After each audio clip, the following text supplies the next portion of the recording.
starting with My Life Flows On. Your grandma's song? Okay. Is this like the welcoming song? Mm-hmm, the gathering Yeah, song. the gathering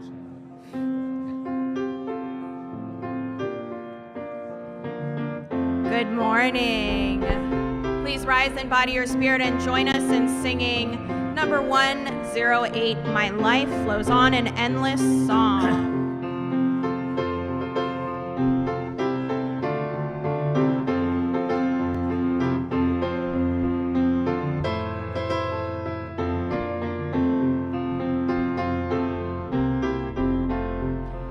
My life flows on in endless song, above earth's lamentation. I hear the real, the far-off hymn that hails a new creation. Through all the tumult and the strife, I hear the music ringing. It sounds an echo in my soul. How can I keep from singing? What though the tempest round me roars, I know the truth it liveth. What though the darkness round me close, songs in the night it giveth. No storm can shake my inmost calm, while to that rock I'm clinging. Since love prevails in heaven and earth, how can I keep from singing? When tyrants tremble as they hear the bells of freedom ringing, when friends rejoice both far and near, how can I keep from singing? To prison cell and dungeon vile, our thoughts to them are winging. When friends by shame are undefiled, how can I keep from singing?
So this morning, as we were gathering to prepare for the service, I heard Brett practicing that, and I was looking forward to finding out which piece it was. I'm probably not the only person that has my Brett-inspired playlist at home, so thank you, Brett. It was wonderful. Yeah, we're so grateful.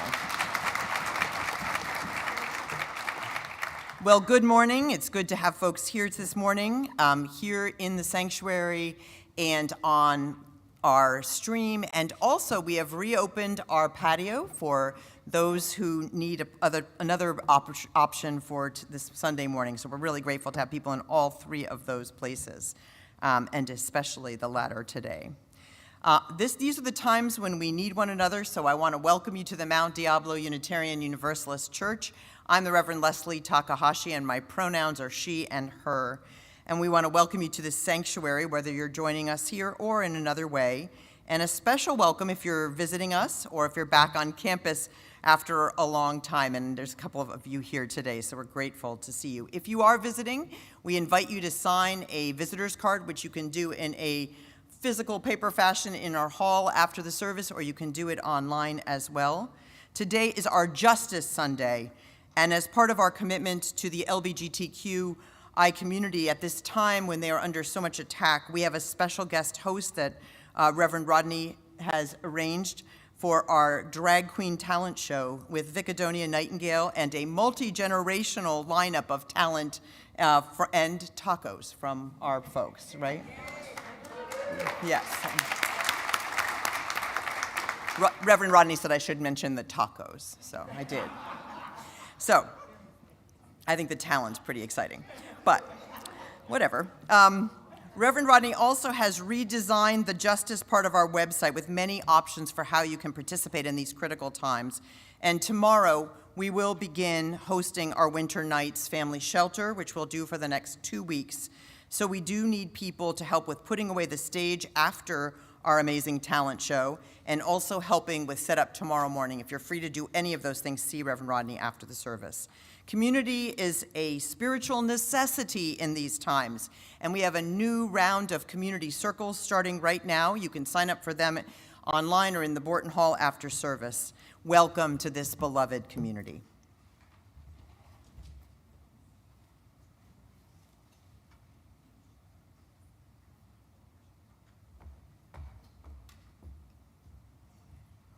Good morning. I'm Peggy Kroll, a member of your Board of Trustees, and my pronouns are she and her. Welcome to our service. We begin our services by reading our mission together, which is on the screen. We bring to life our Unitarian Universalist values as we seek truth and work for justice, nurture compassion and courage, reach out to each other and to our larger community of faith, bridge the divisions that wound the human family, transform ourselves and our world. Last week was our Commitment Sunday, and it was good to see so many of you here. Not me, but I happened to be gone last week. Huge thanks to those who have already made a pledge. I have done that. Your board's commitment is to make this drive as low-key as possible. And we have obligations to our ministers and staff. So if you haven't pledged yet, please take a moment and fill out a pledge card in the Borton Hall or online before today ends. This is a time of economic insecurity, more clearly and definitively for some more than others. So right now we're asking people to step up as they can so that we can continue to provide this place of sanctuary in all senses of the word. Also, due to changes in Google's business practices, members and friends who use Google email may no longer be receiving group emails from MDUUC. If you have not, please check your promotions tabs and mark MDUUC as a sender you wish to hear from. I don't know how to do that, but maybe some of you do. So we can ask. Ask one of our techies. And welcome, it's good to be together. You want me to do it? So we are going to be hearing from members for the next couple weeks about why MDUUC is important to them and why they want it to continue to exist. And I realized today that the right person for this service was Peggy Kroll, so she's wearing a different hat. Yeah. I was going to say, this was Act 1, this is now Act 2. Okay, so this is the pledge part of it. It was almost 10 years ago when I first sat in this sanctuary and heard these powerful words in our mission statement. Those words resonated with me in finding a religious community where I would be challenged to work for justice, grow spiritually, and transform myself and the world around me. So, as part of this community, I joined, I got involved, and I pledged. This commitment offered both challenges and opportunities for growth. I came in with the philosophy of, yes, I can, and yes, we can. I had no idea of the challenges that would be presented.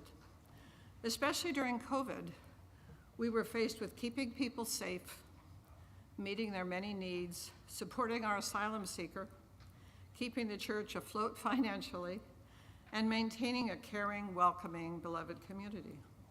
So what happened? Our community came together, of course. We created mask sewing teams, many of those are here, mask sewing teams and that sewed and delivered more than 1,000 masks before the medical mask came out. There were teams of grocery shoppers. Our asylum seeker was supported in gaining legal representation, securing work, and moving to San Francisco. My community circle moved to a park and then to Zoom. We never stopped meeting because it was so important. The church expanded its technology to offer live streaming and Zoom meetings. I remember our online bid for love auction when we dressed in our finest, met over Zoom for cocktails, and had a really successful auction. It can be done. We survived. As we come together in these different but difficult times, I want to reflect on my recent civil rights tour to Washington, D.C., Georgia, and Alabama. Among many powerful moments, I noted the amazing work of the Black churches and ministers during Reconstruction, segregation, Jim Crow, and the tumultuous civil rights struggles. The church was a meeting place, a place of worship, a social center, an educational center, a children's center, a place for hope and joy, and an action center for those traumatic years. All these old churches had big basements where people met and planned. Those historic events and places transformed ordinary citizens like Rosa Parks, Mamie Till Mobley, and Martin Luther King into legends for the ages. During these challenging days in our nation, I think our church can be the catalyst for hope and action to help achieve justice for all. To make that happen, we need to pledge and support the important work that we are doing here. Thank you.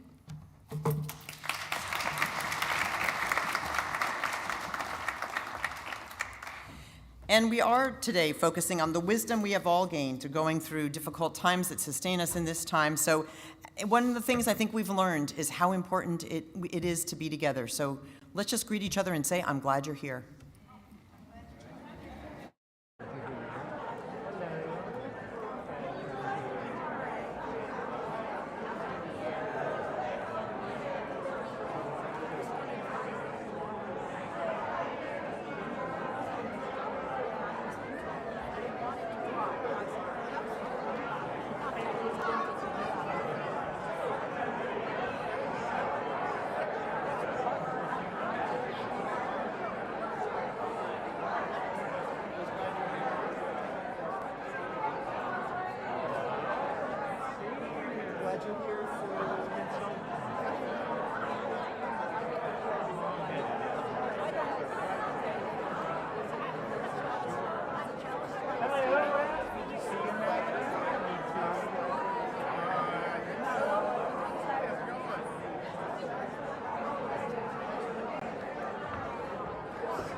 We're sharing this, right? Yes, please.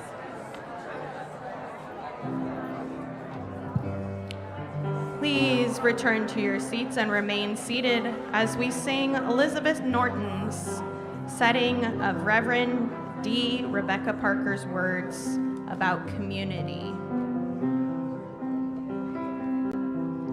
There is a love holding me. There is a love holding all that I love. There is a love holding all. I rest in this love. There is a love holding us.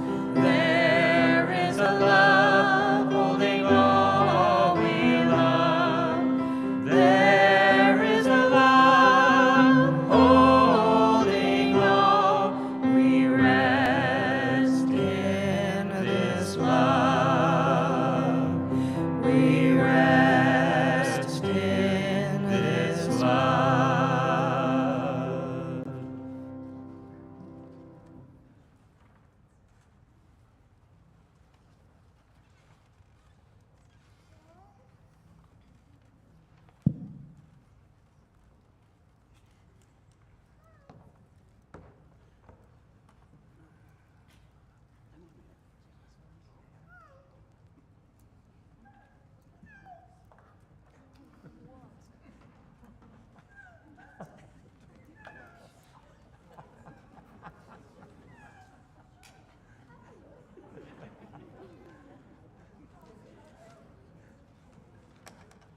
Good morning. My name is Sue Polgar. My pronouns are she and her. I have lived with long COVID since September of 2022. That will probably become relevant in a few minutes. My chalice lighting today is from Day by Day, Reflections on Themes of the Torah by Rabbi Chaim Stern. The times of our lives that hold the deepest meaning for us, from which we learn the most, are very often those when we are face to face with problems that seem too great for our strength. May we find meaning in all that we sense and feel, whether it be pain or joy. And I add, from Søren Kierkegaard, the door to happiness opens outward.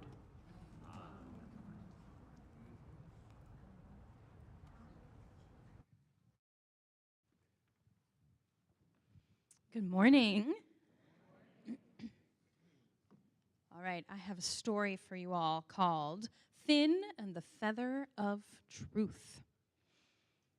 Once upon a time, in a colorful village nestled between the mountains and the sea, lived a curious fox named Finn. Finn loved asking questions. Big questions, small questions, silly questions, serious questions.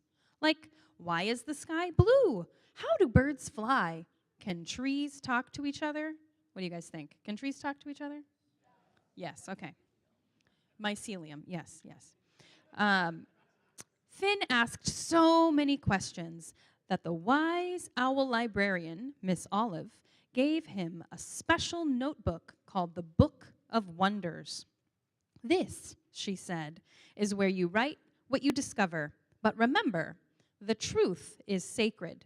Treat all facts with care. Finn was puzzled. Facts? Sacred?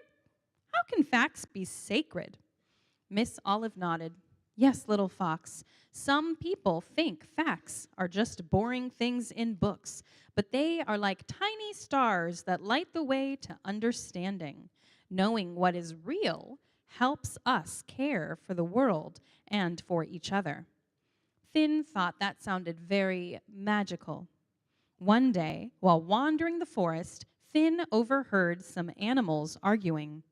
"The moon is made of cheese," shouted the raccoon. "No, it's a glowing jellyfish," declared the squirrel. "It's obviously a giant owl's egg," insisted the hedgehog. Finn wanted to know the truth, So he went to Miss Olive and said, "They're all saying different things about the moon. I want to know what the moon really is." Miss Olive smiled and handed Finn a shiny white feather. "This is the feather of truth," she said. "Use it to ask questions, explore, and learn. Follow where the facts lead, even if it's not where you expected." So, Finn set off on a fact-finding adventure. He visited the observatory and learned from the astronomer badger that the moon is made of rock and reflects the sunlight. He watched videos, he read books, he asked questions, and every time he learned something true, the feather glowed a little brighter. When he returned to the forest, he shared what he learned.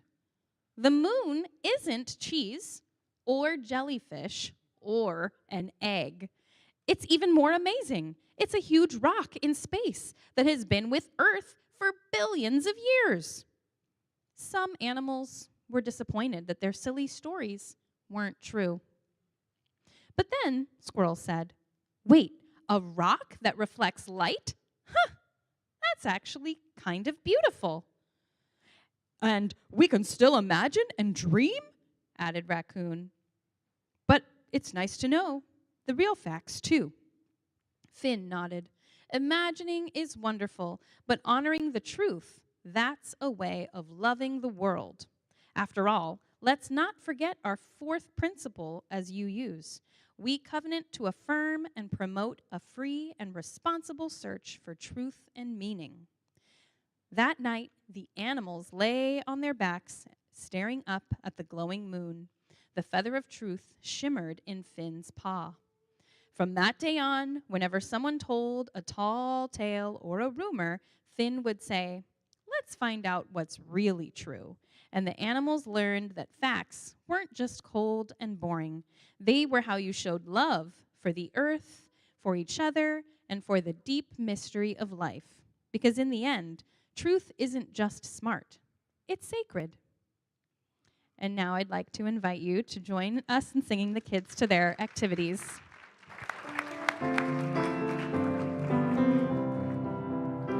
May your mind be open to new learning. May your lips bring truth into the world. May your hearts know love and your hands do the work of justice as you go your way in peace. As you go your way in peace.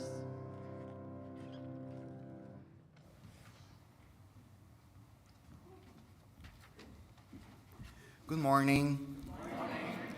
My name is Wes Fenhani, and my pronouns are he, his, and him. Today I'll be sharing with you my own personal experiences with COVID, my thoughts, my feelings, through it all from the very beginning till now. I know it might not be a happy topic to be speaking about here today in church, but on my own experiences coming from the panic at the beginning to the understanding and acceptance of the present. It might be just okay, not a perfect or ideal topic to be up here in front of you today, but here we go. My first remembrance of what changed the world in March 2020 was reading the news of this unknown virus that had spread worldwide and was killing thousands of people. The virus and its severity were yet unknown, and the best way to deal with or avoid it were staying put at your home. I remember getting the first announcement about avoiding getting out of your house unless it was an emergency, and that was scary.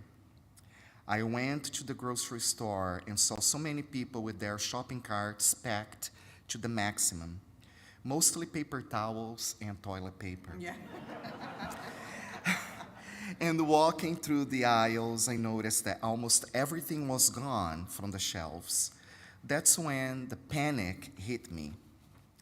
The first thought that came into my mind was my family in Brazil. Here, in the United States, I could afford to stock up on food and other goods for a while. But that in Brazil, my family and most of the other families were not financially prepared to do that.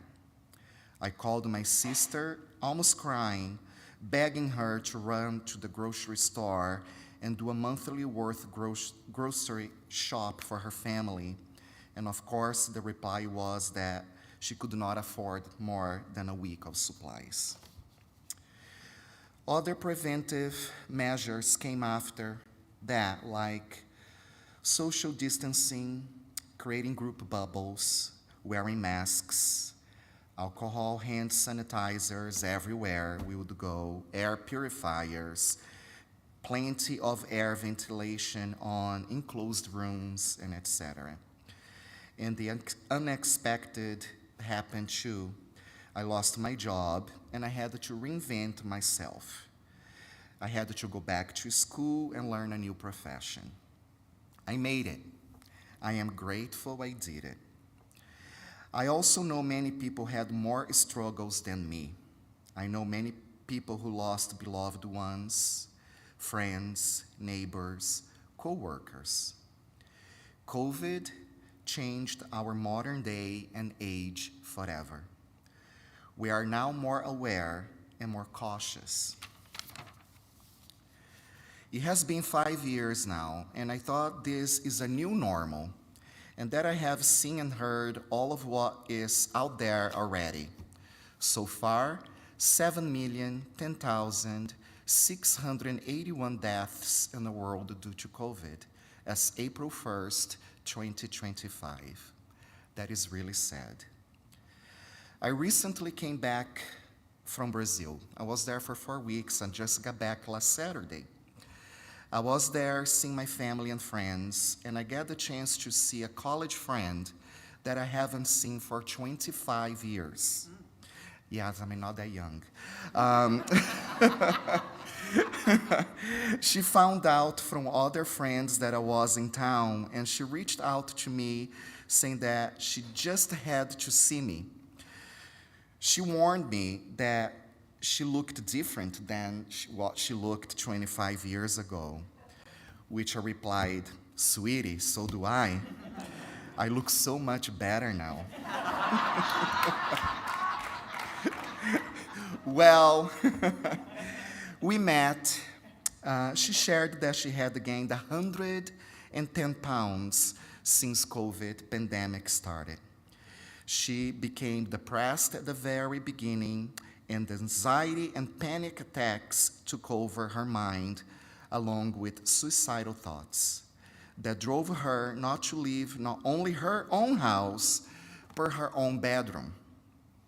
Her husband took her to see a psychiatrist who put her under heavy medication that increased her appetite, and the fear of leaving her bedroom took all the exercise activity she could have on the normal basis, driving her to gain weight and feel even more depressed about her own body image.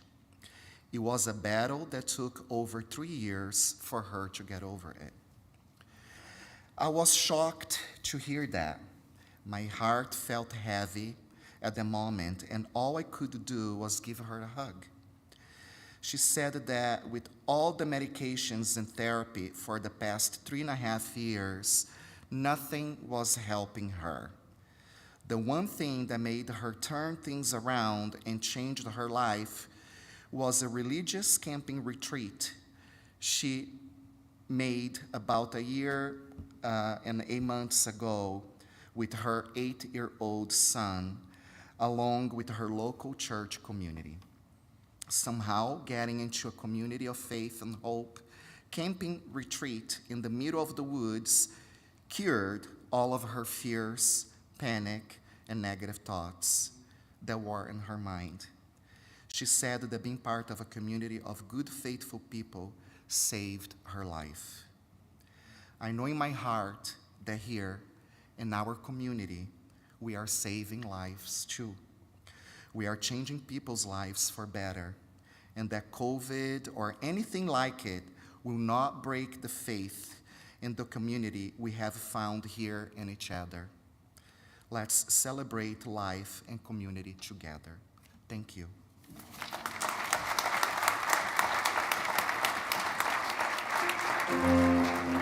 Please rise in body or spirit and join us in singing hymn 151, I Wish I Knew How.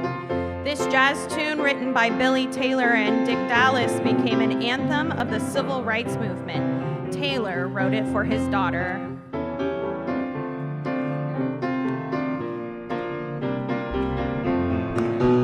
I wish I knew how it would feel to be free. I wish I could break all these chains holding me. I wish I could say all the things I could say. Say 'em loud, say 'em clear, for the whole world to hear. I wish I could share all the love in my heart. Remove all the bars that still keep us apart. I wish you could know what it means to be me. Then you'd see and agree everyone should be free. I wish I could give all I'm longing to give. I wish I could live like I'm longing to live. I wish I could do all the things I can do, though I'm way overdue. I'd be starting anew. I wish I could be like a bird in the sky. How sweet it would be if I found I could fly. I'd soar to the sun and look down at the sea. Then I'd sing 'cause I know how it feels to be free. Then I'd sing 'cause I know how it feels to be free.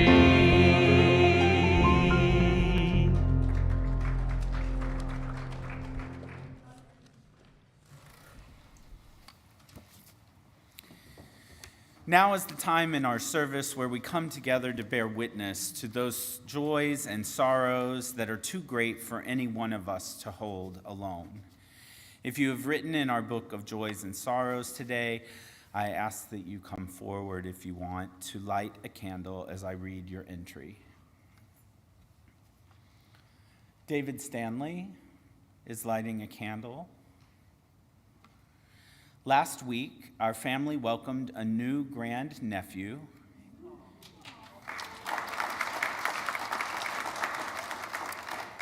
And we mourn the death of our son's mother-in-law.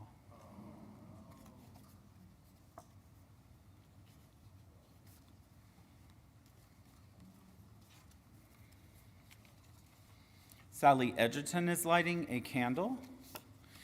It is with joy and deep gratitude to Reverend Leslie and Reverend Rodney, as well as many more friends from Mount Diablo UU Church, who kept my son alive while he was struggling with drug addiction throughout many years now. I am thrilled to say that we spent Friday together catching up as mother and son.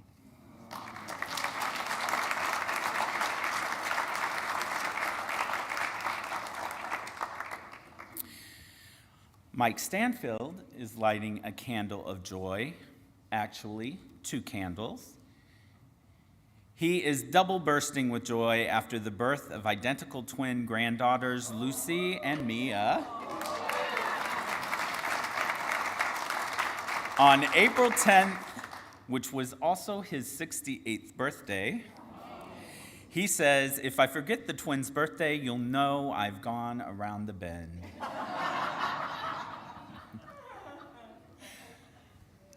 Michelle Carroll is asking for a candle to be lit and sends thanks to this community for our well wishes as she continues to wrestle with the brain tumor. While the recent MRI shows it has enlarged, doctors call it a pseudogrowth and feel that it's just simply swelling and a flare-up, which should subside. She asks for our patience as this, quote, vestibular disturbance means it just takes a little more effort to do basic things. She misses us, but crowds are the toughest. Catherine Wellington is lighting a candle of joy, announcing her marriage to Frank Mora, which happened on Saturday, April 5th, right here in the sanctuary.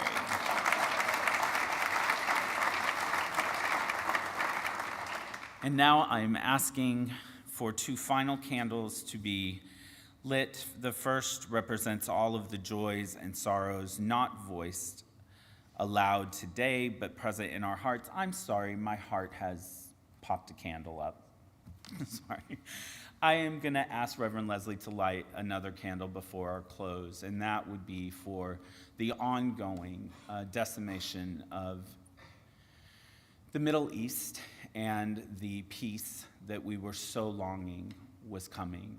So the hospital workers and people present in Gaza and those still desiring a home back in Israel, all who are involved, we light this candle of hope for peace that passes all of our understanding.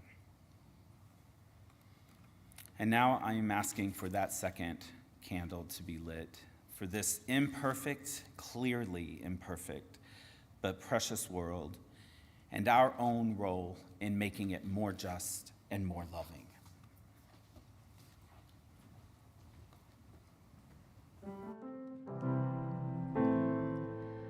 Please remain seated as we sing our meditation hymn, number 1009, Meditation on Breathing.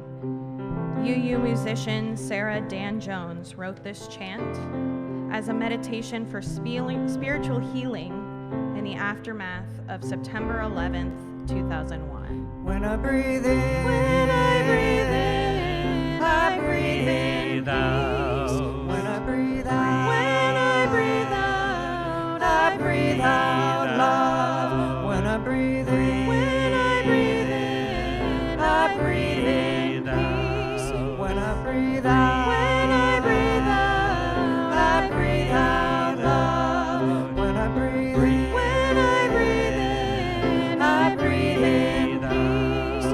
When I breathe out, when I breathe out, I breathe out love. When I breathe in, when I breathe in, I breathe in peace. When I breathe out, when I breathe out, I breathe out love.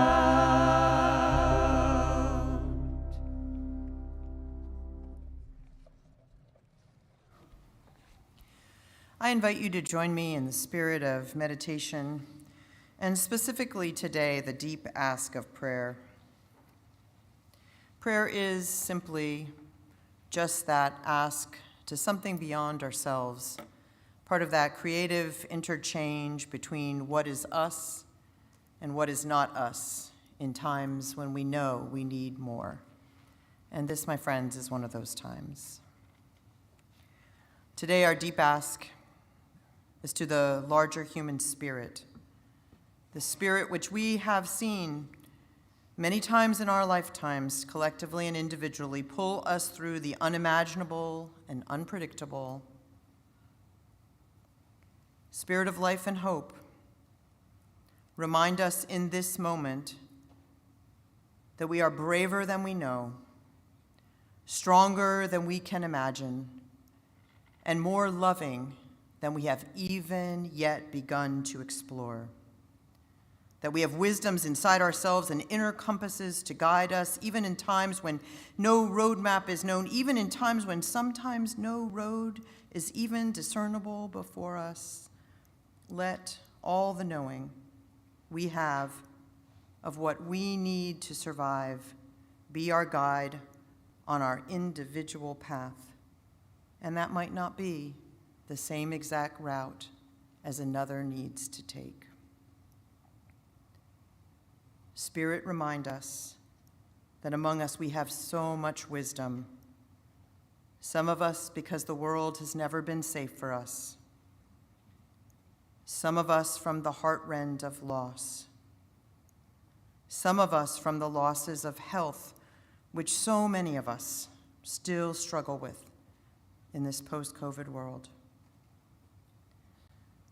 Some from the marathons that we have walked through addictions, some from the understanding that we have made a way when no way was clear, some from the gratitude that we feel for each day, having faced those days when the future was uncertain. May all of us, from our inherence here, know that our life, each life, is worth saving and beloved. So, beloved beings, can we take a moment to reconnect with the wisdom that we each carry right here and now?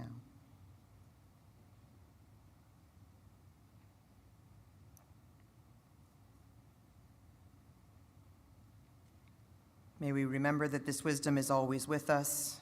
May we be pulled back into the centering of love, which calls us to honor all of our knowing, so that it may be our guide, together, here.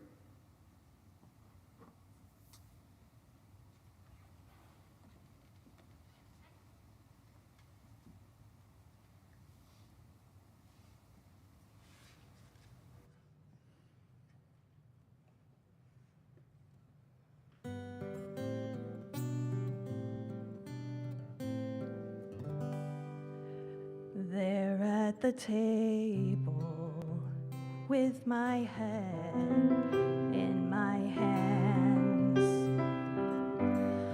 a column of numbers I just did not understand.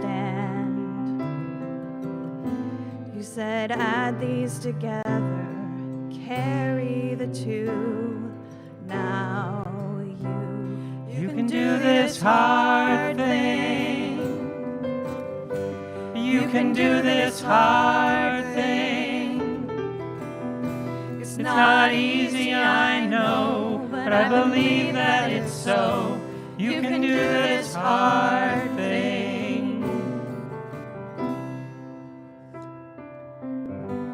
At a cold winter station, breathing into our gloves. This would change me forever, leaving for God knows what. You carried my bags, you said I'll wait for you. You can do this hard thing. You can do this hard thing. It's not easy, I know, but I believe that it's so. You can do this hard thing. Late at night I called and you answered the phone. The worst it had happened, I did not want to be alone. You quietly listened, you said we'll see this through. You can do this hard thing.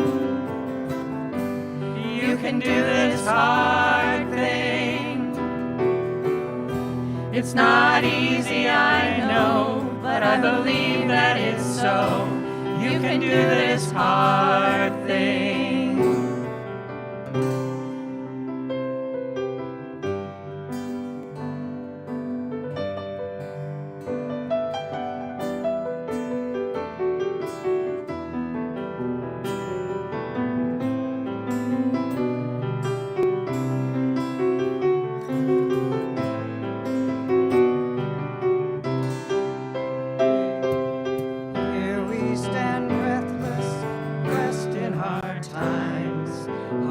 hung like laundry on backyard clotheslines. Impossible just takes a little more time.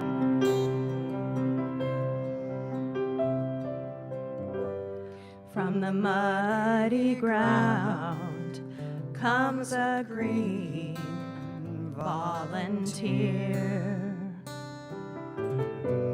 In a place we thought barren, new life appears. Morning will come whistling some comforting tune for you. You can do this hard thing. You can do this hard thing. It's not easy, I know, but I believe that it's so. You can do this hard thing.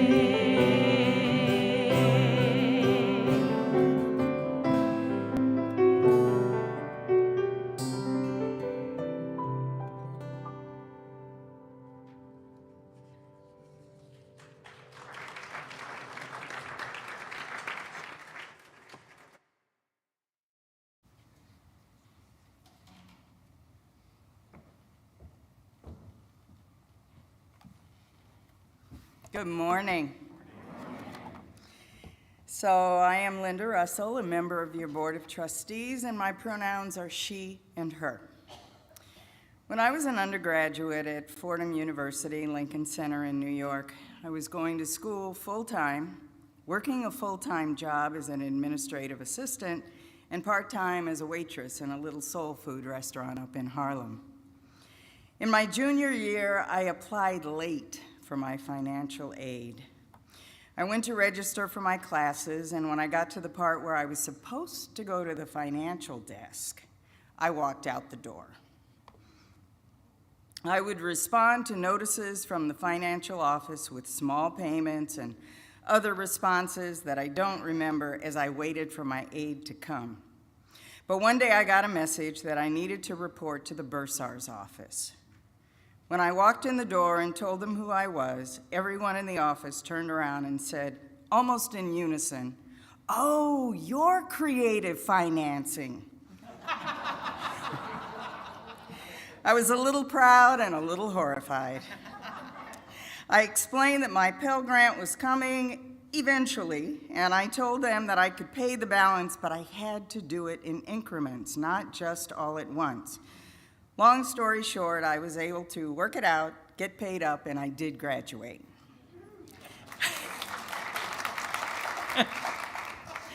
Fast forward 20 years. I began coming to MDUUC regularly from the day I arrived. A faith talking about civil action? What? Like accompanying couples to the courthouse in Martinez to ask for same-sex marriage licenses during the Prop 8 controversy. Like hearing about the Holocaust from direct descendants. Like hosting Muslim panelists to educate around the true teachings of Islam and the similarities with Unitarian Universalism.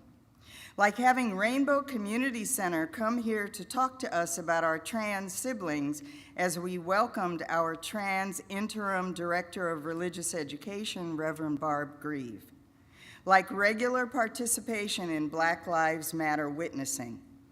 I received so much here over the years, encouraging spiritual growth and learning how we, in the name of this faith, show up beyond the church walls. Early on in my coming to MDUUC, money was yet again funny. Even though I knew I would continue to be here, I was reluctant to join or make a financial commitment, mostly because I was worried about the money part, how to make that commitment.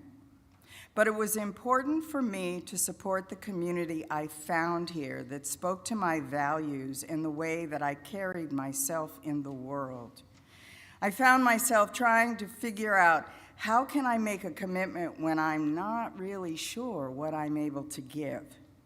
Then it occurred to me that I would look at what I was able to give each week, even if it wasn't a consistent amount. Sometimes it was $10, sometimes it was $20. I decided to take an average of what I was able to give each month, multiply it by 12, and that would be the amount I would submit for my pledge. I still had the gift of creative financing. Every week I would put into the envelope what I could and made sure I put my name on the envelope. The commitment was to myself as well as to the church.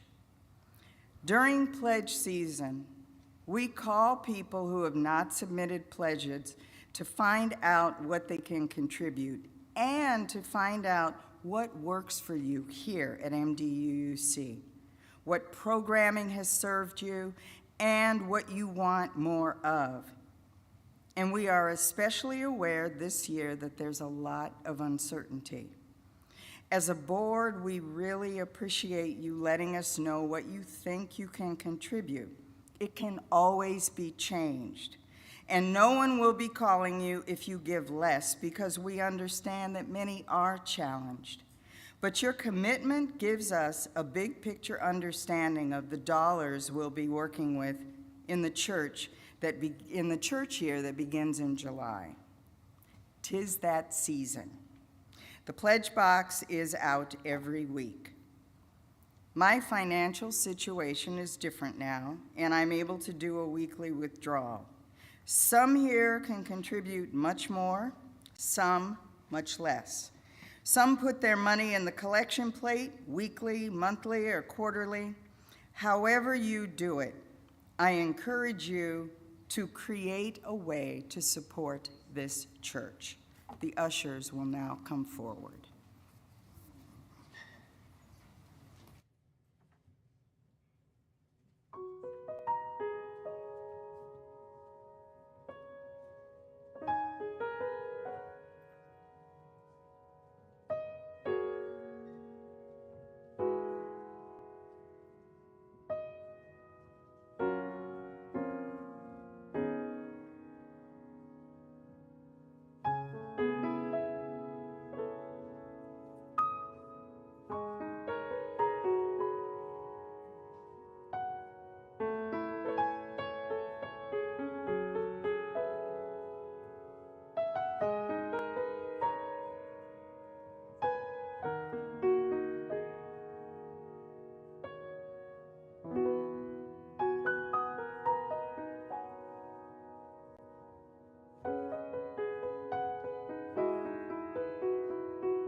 Please join me in the dedication of the offering. To the work of this community in transforming ourselves and our world, we dedicate ourselves and our offerings.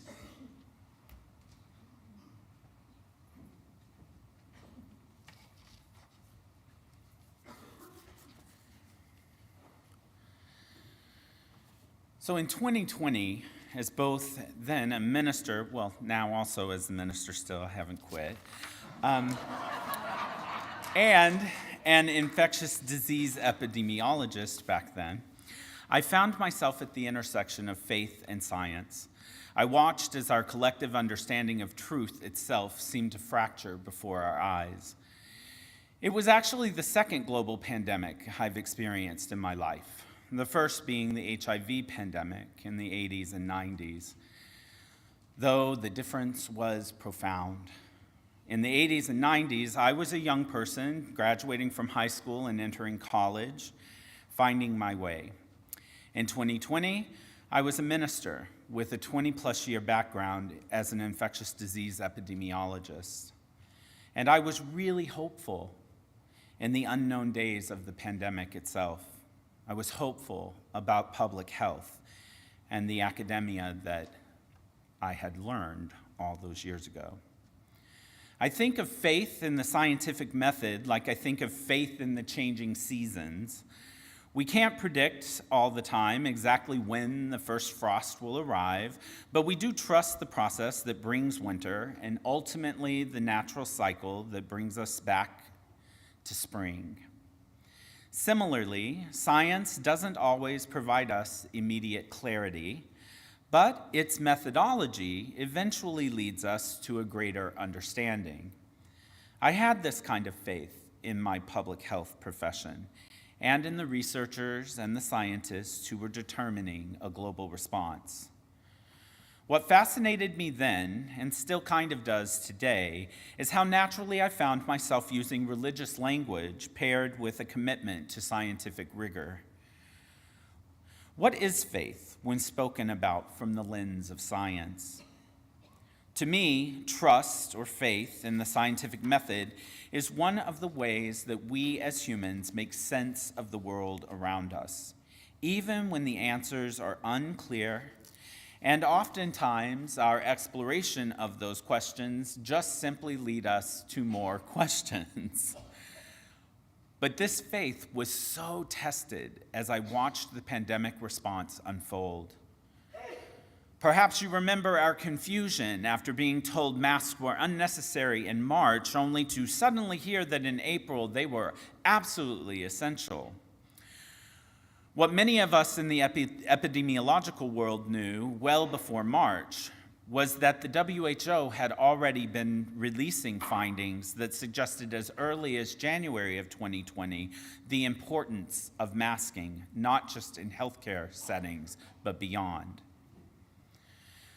Something that I think scientists and ministers understand all too well is that when trust is broken, it is often one of the most difficult things to rebuild.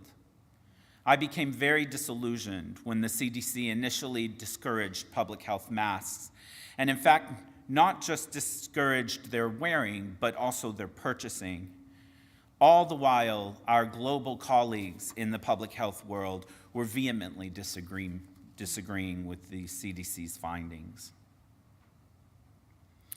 Whether or not the CDC's reversal of masks was politically motivated is really not the point. The point was that public health information was communicated in a chaos that fueled an unfortunate spiral of misinformation that cost us thousands of lives. One fundamental tenet of public health is that information communicated to the public must be clear and understandable. This simply did not happen for us. Tension that is often present between science, politics, and religion is really not anything new. We saw it unfold in the COVID pandemic, but there are so many examples throughout history that we could point to. Today, I'm going to point us to some of our Unitarian heritage and our struggles with, or maybe not struggles with, Darwin's theory of evolution. Proposed in 1859, many religious denominations tackled the emerging concept of evolution in various ways. Many mainline Christian denominations considered evolution to be an attack on the authority of the Bible's creation stories, but Unitarians took a markedly different approach. We had already, for years, with people like Ralph Waldo Emerson and Theodore Parker, taken into the Unitarian umbrella the importance of developing our own religious perspectives that emphasized reason and direct experience, and the tenet of the ongoing revelation of truth, meaning that revelation was not sealed, but rather is something that constantly develops. I believe that this Unitarian intellectual foundation prepared our denomination at the time of Darwin to engage with the ideas of evolution more thoughtfully rather than fearfully. There are two examples from history, one being a Harvard professor and botanist, Asa Gray, whose family were Unitarian, and then the Unitarian minister, Minot J. Savage. Professor Gray, again a Unitarian professor at Harvard, became Darwin's leading American defender and actually saw no fundamental conflict between evolution and religious faith. In fact, he argued that natural selection could be viewed as God's method of creation rather than a replacement for divine action. This is his theory called theistic evolution. Similarly, Unitarian minister Minot J. Savage published The Religion of Evolution in 1876, arguing that Darwinism offered a more inspired version of life's development than the traditional creationism found in the Hebrew Scriptures. I do not see these as mere academic debates. They represent our religious heritage of a responsible search for truth and meaning. Even today, our own congregation embodies this understanding of pluralism as we continue to empower individuals to evaluate their risk for COVID transmission and to, for example, mask at our events as needed without comment or criticism. This approach honors both scientific understanding and the importance of personal discernment. As we continue navigating a world where truth seems increasingly fragmented, our UU tradition offers us a powerful alternative, a community where scientific inquiry and spirituality aren't opponents, but rather are partners. In the intersection of these paths, where responsible search meets rigorous methods, we find not just truth, but also the freedom and courage to live by it. This is more than just our historical heritage. It is our present practice and our gift to a world desperately in need of both clarity and compassion. Now, I would normally refrain from quoting the theologically questionable Christian book of John, for those of you who know it. However, I do appreciate in that book Jesus' reminder that you will know truth, and truth will set you free. In these uncertain times, may we continue to seek truth together, both scientific rigor and spiritual openness, finding freedom in this shared journey as we work to build a better world.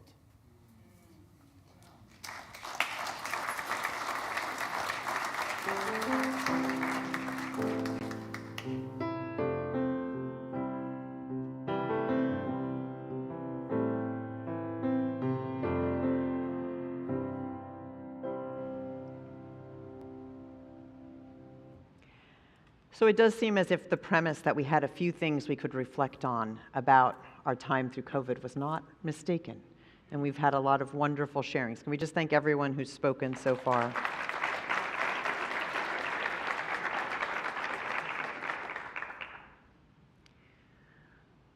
The last night before lockdown, I closed down Lowe's. Busy into the night, I had been working to make sure that I saw people that I might not see again in 2 weeks, people who are at the end of life. 2 weeks, remember, was what they said it would last, that lockdown. I had carted home a ton of weird church stuff like pebbles and rainbow candles and books and paper and tech. It was almost closing time when I scooted into Lowe's, and luckily I didn't need toilet paper because there wasn't any left. I got the wrong, as it turned out, cleaning supplies because guidance kept changing. And I also got this, on a whim, solar-powered lantern, which I said to myself, why am I getting this? But throughout those months as they unfolded, I found it really comforting when, after my last Zoom meeting, I would go outside and sit on the step outside my front door and listen to night sounds and look at the light of that lantern. I could have used a crystal ball to tell me what to get and what not to get, but Lowe's was all out that day. I wouldn't mind one now either if anyone happens to have a spare. Now, Bishop Marianne Budde is known for speaking truth to power when she asked our current president most recently for mercy at his inauguration. And she once said of the pandemic, the story that our children and grandchildren will want us to convey someday is not that we lived through the pandemic, but how we did and what we learned. And I'll be truthful, I don't think we've had much time for digesting and learning, because for emerging from a global pandemic, it turned out proved to be just as much of a challenge as entering into it. We're still in many ways mourning all those we lost, and so many of us now grapple with health concerns that we didn't have before that shared experience. And yet, we learned so much about what we can do and what we need in times of difficulty and how we can give it to ourselves and to each other. Dr. Susan Rapp is one of our members who joined during the pandemic, and she wrote this in answer to some questions I asked her this week. She said, within the medical community, we were paralyzed and invigorated to move forward, not so much by bravery, but by the mere fact that we had no other choice. People were dying left and right. The healthy, when struck, became ill and afraid, and the vulnerable died frightful deaths. As doctors, we did what we could with the tools that we had and hoped not to take the virus home to our loved ones or to fall prey to it ourselves. What gave me strength personally was hope.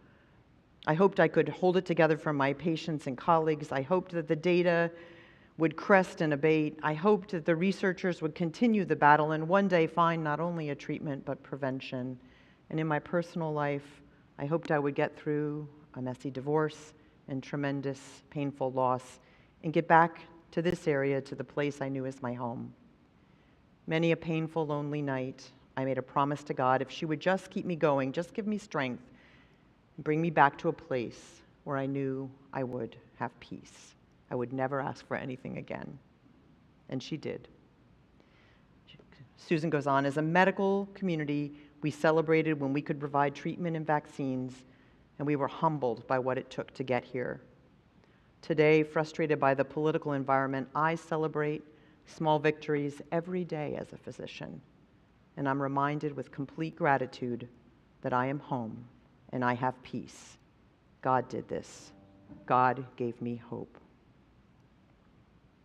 And in the times that we're in, it is worth remembering what we've come through. In these traumatic times, also, people's lives are in danger.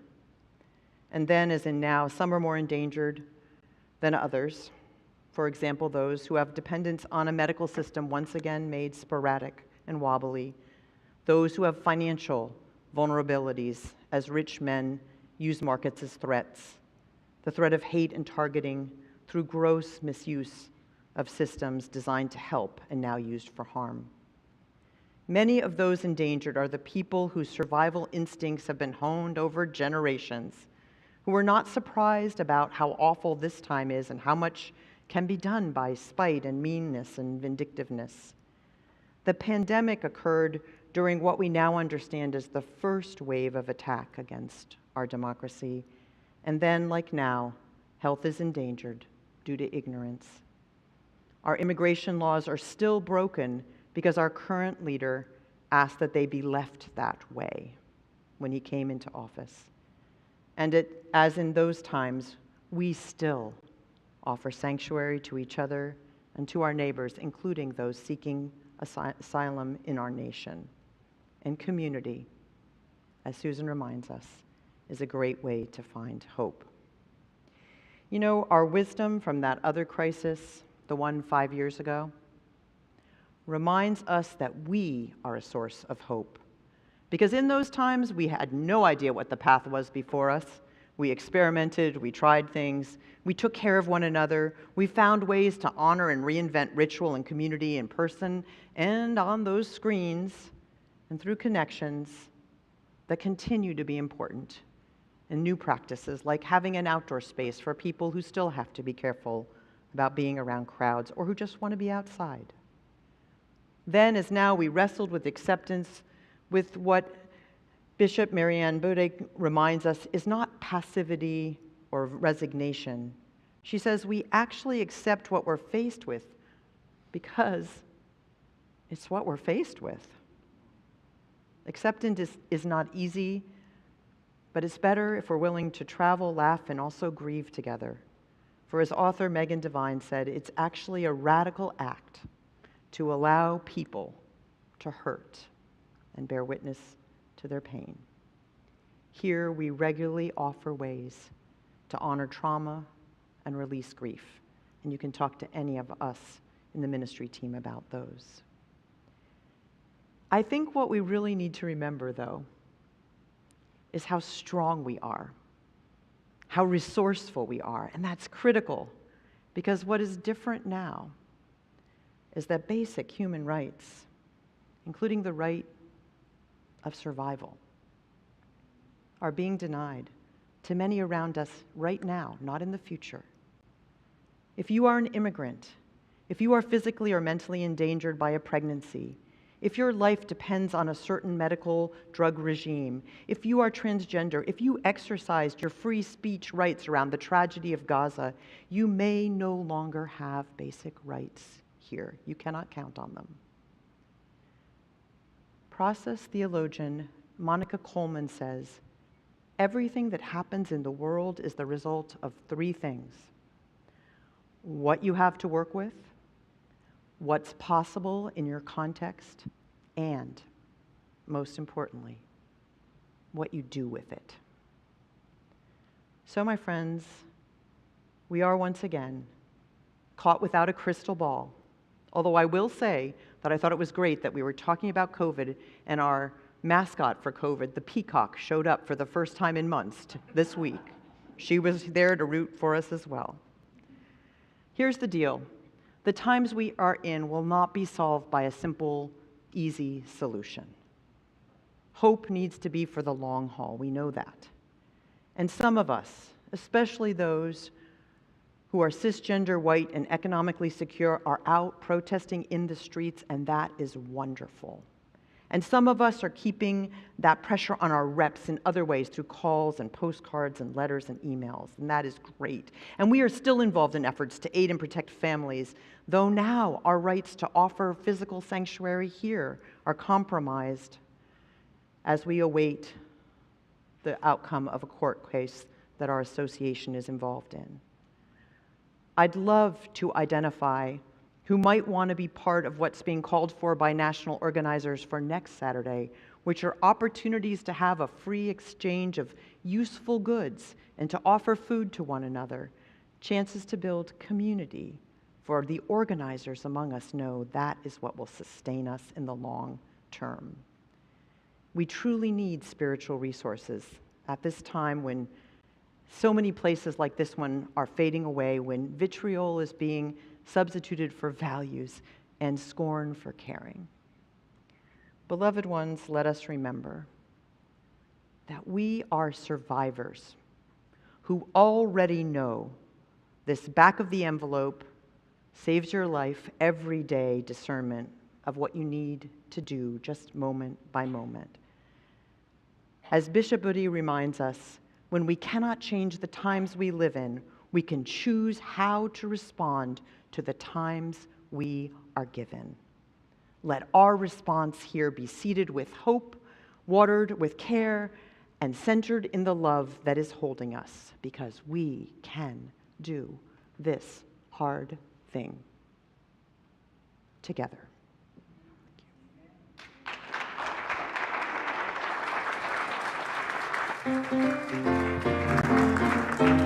Please rise in body and spirit for our closing song, number 1018, Come and Go With Me. This African-American hymn from slavery times is both a promise of deliverance and a call to action. It was arranged for us by Kenny Smith, a Unitarian Universalist music director. Come and go with me to that land. Come and go with me to that land. Come and go with me to that land where I'm bound. Come and go with me to that land. Come and go with me to that land. Come and go with me to that land where I'm bound. There'll be freedom in that land. There'll be freedom in that land. There'll be freedom in that land where I'm bound. There'll be freedom in that land. There'll be freedom in that land. There'll be freedom in that land where I'm bound.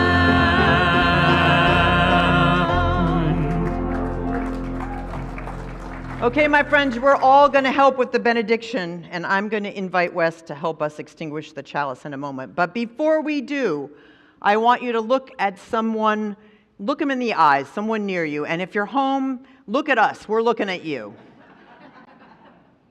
And let's say this to each other. We can do this hard thing